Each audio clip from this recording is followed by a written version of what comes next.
So yesterday, the 16th, won that game. That was the Muta game.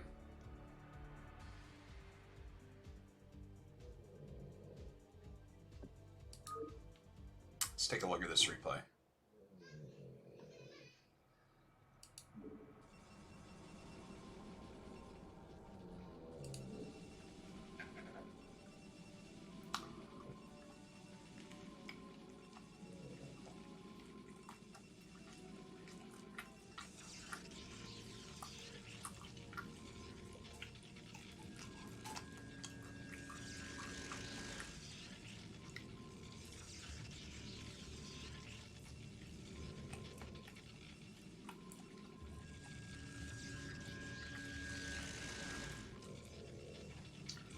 Oh, I'm starting to remember this game now.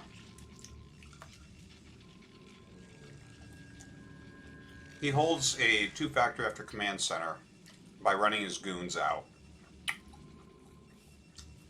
I guess we'll fast forward to that.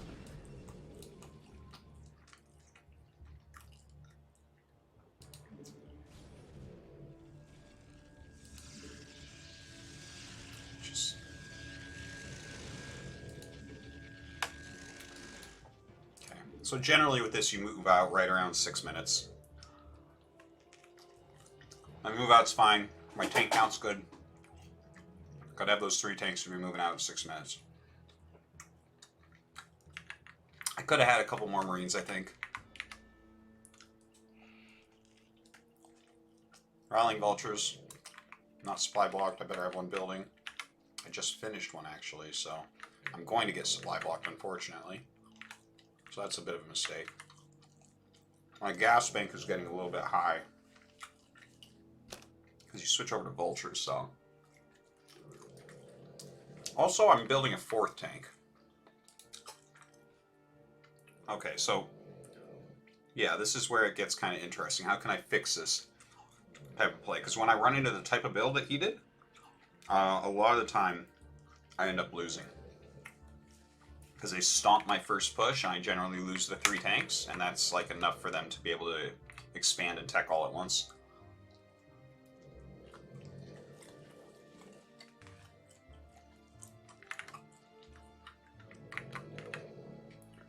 Because, alright, so he's got 6 goons there. So he's going to have 8 goons.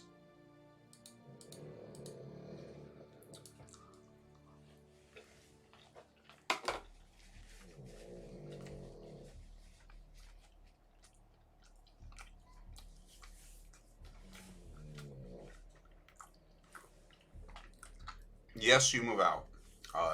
If you don't know, it's 3 base. This is not a build for only playing against 3 base. I think it does extremely well against 3 base. I like it against Reaver. Although against Reaver it just becomes a giant microfest. It's just like both sides microing.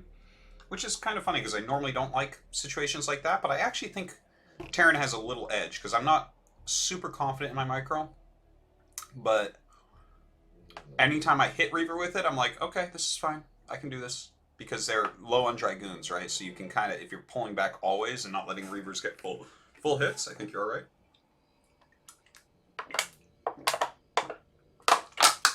Ah, so good. Jesus. My wife is just the best cook in the world.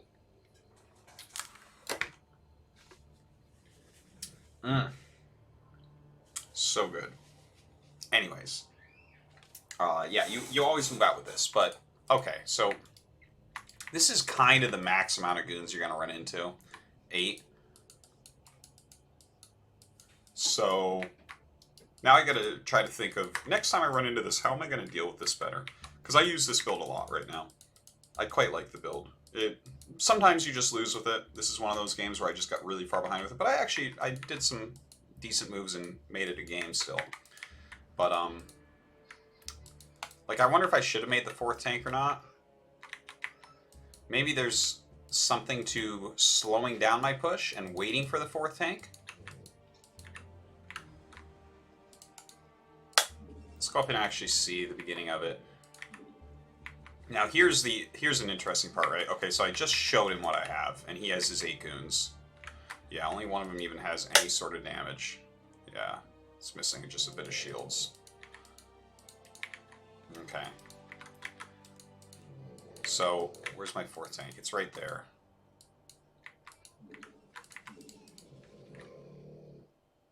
So, that's like 20 seconds. Yeah, my tank will be there before those goons are reinforcing. Okay, so here's where it goes wrong, right? Now...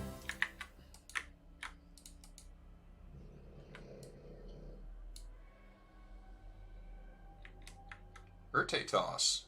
13 months of sub, thank you. I used to read all the Magic the Gathering books back when I played. I actually quite liked the world that they set up Urza in. I thought Urza was one of the coolest characters. Anyways, thank you for the sub. Anyways, so this is kind of interesting, right? I think part of the reason I made the 4th tank might have been that I missed the depot. I'm not sure, I don't remember.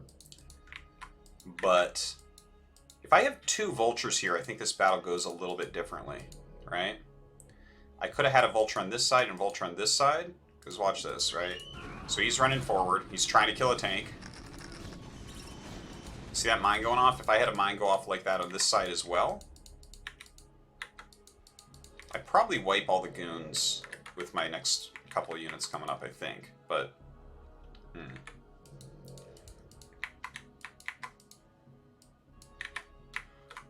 his 2 goons still not done. Okay, so that next tank is coming up. Okay, so in this case, right, wherever his goons, okay, they aren't out yet. They're about to pop. Hold on. I could have hit here right now. Then I would have had 4 tanks against 8 goons.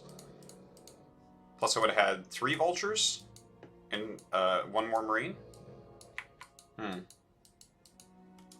Yeah, maybe that's what I'll give a try to today. Okay. So I think I have an idea of what to try today, right? Is when I'm doing this push, if I realize that they have a lot of goons, like if I get up here and I see 6 goons I would fight.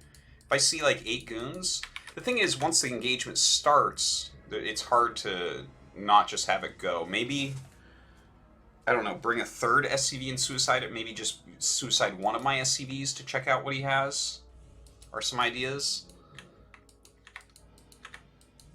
But as the numbers get a little bit bigger, the goons don't get better, I think. I think the Terran army gets a little bit better, right? It's pretty sharp and hard to call, but I think that's what I'm going to go with. Also, I think when I'm doing this push, another mistake I'm making is I'm not starting my 3rd factory quickly enough. I started my armory this time, which I'm happy with. But I actually could have already had at least that 3rd factory halfway done easily. So, yeah, I think that's a mistake. Yeah, I guess keeping the 3 on gas is quite important. I think I need to add a couple facts and my natural gas a little bit quicker, though.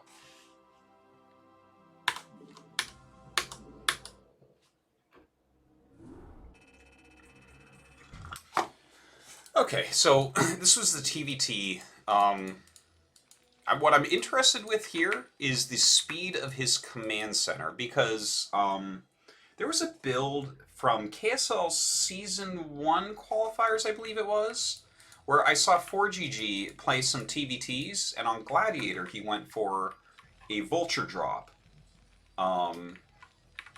against someone who went for like a command center first or a barracks expand, one or the other. And I found it kind of interesting. I played around with it. I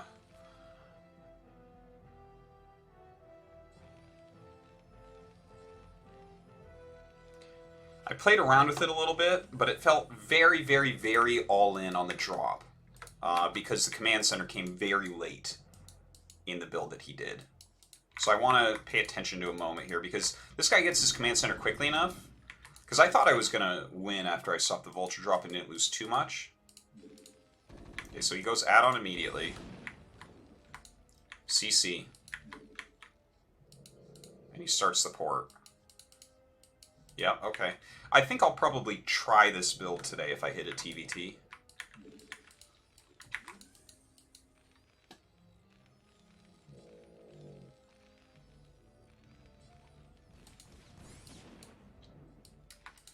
So yeah, he's going directly into mines. It's kind of interesting. He sets the mines up at the front. This reminds me of like this concept of setting the mines up at the front and then dropping in the main. I like it. It's hedging. Kind of getting chills thinking about this, right? Because sometimes you might say, I'm going for the kill. And you drop these vultures in there and you lay the mines so the tanks can't come up or something like that. And I feel like he should leave a few mines. Okay, so he's got 3 volts. The dropship is on the way. Is he skipping the next volt?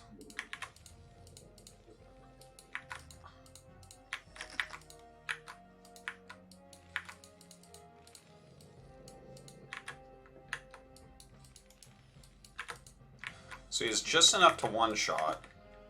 Alright, so he's laid 3, 4, 5, 6, 7, 8. He only left 1 mine. I think that was a mistake.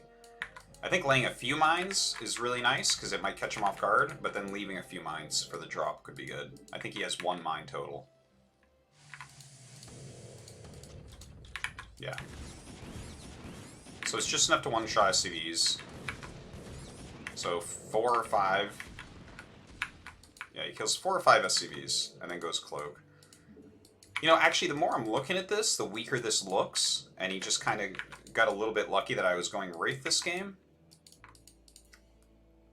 Because I'm trying to think, like, if I had... I'm like, what would be the problem if I try this build? I'm like, oh, if they just go for 3 Factory Vulture, you die instantly because you have nothing at home. Literally nothing at home. I don't know. I might still give it a try today. We'll see. If the right situation appears.